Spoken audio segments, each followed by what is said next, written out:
Hello everyone, welcome back to the channel. This is Fair Value Finder, and today we're taking a look at the Hershey company, ticker HSY. And I've heard them talked about as a good dividend stock. So we'll take a look at that. From what I'm seeing, looks like a really good dividend growth stock. But they recently acquired my favorite candy, Sour Strips, and I think that could be good for them. So we're going to get right into this. Coming up with a fair value of 188, currently trading for 175.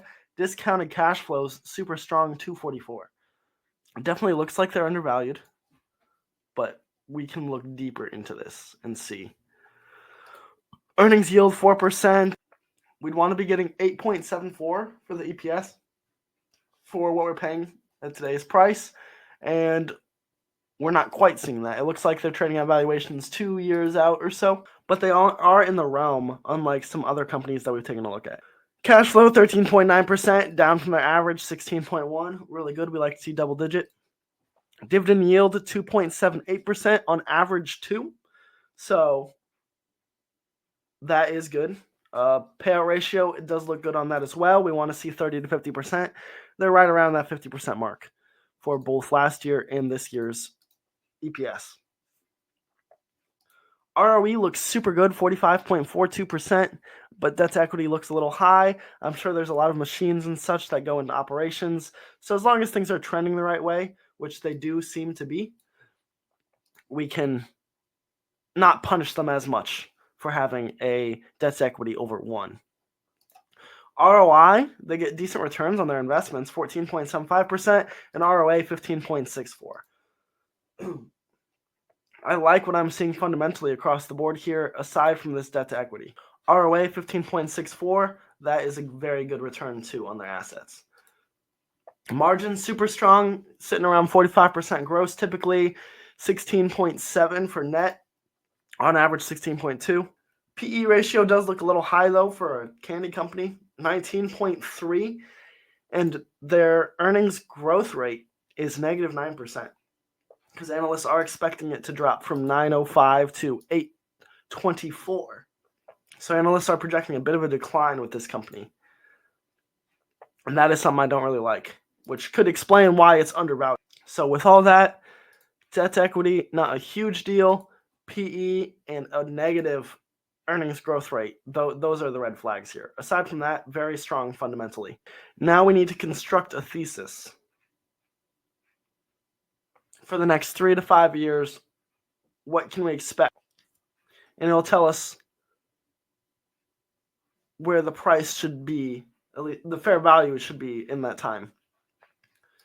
So revenue growth of 1%, I know seems super low, but that's analysts are projecting essentially a flat year this year and 1% growth the following year. So they need something to help them grow those revenues. Top line is not doing the best. Share count, they do buy back shares, which is nice to see, which is something that we really look for. Negative 0.3% here. They're buying back 1/3% of their shares per year. That is just a boost straight to the shareholders. Cash flow growth. Let's see. Cash flows were below average, so we can go 1.1% on that. Get them back up towards what we had seen on average there. Assets, 3% growth. Might be a little low. It does look like they're slowing down. Maybe 3.5%, a bit better. Liabilities, 4.2% growth, 0.64 in our 2 time frames. We can up that to 1 if we up the assets. Dividend growth, 9%. Might be a little high. Remember, this is a compound annual growth rate there. If they grow at 8%, their dividend becomes $7.07 in 5 years for a 4% yield on cost if you're buying at today's price. So this is clearly a dividend growth stock.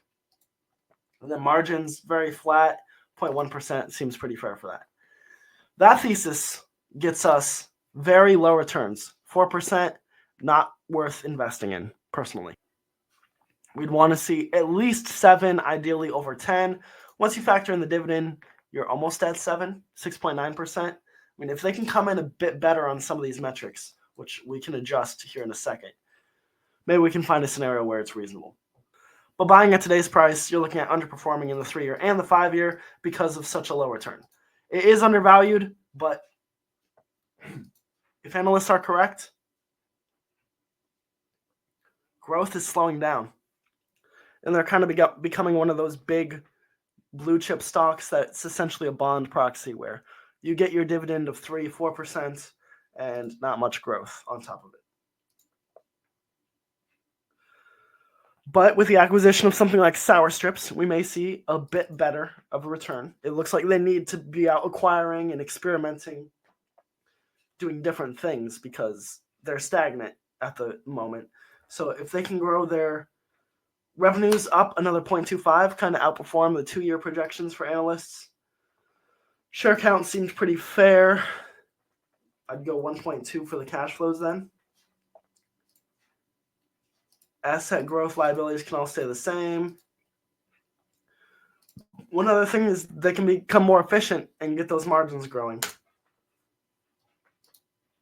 That's not even a huge amount. But in that scenario, we're looking at 4.27% for our annual returns.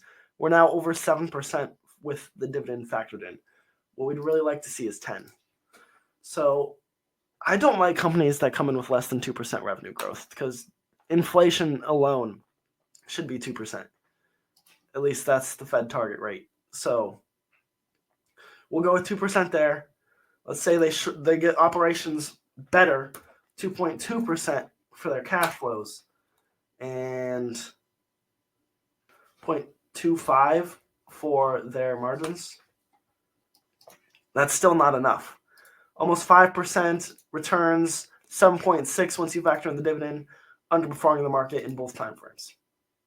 So what do we need to come in at in order to get market outperformance?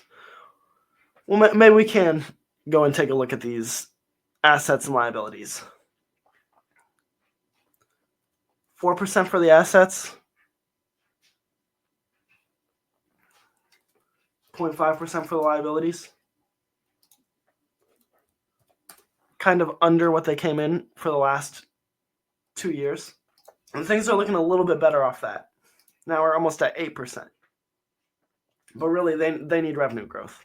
I mean, we've seen 11 and 6. If they can come in with 5%, now we're talking. 5% revenue growth, which means their cash flows come in at like 4.5%, if not more than 5%.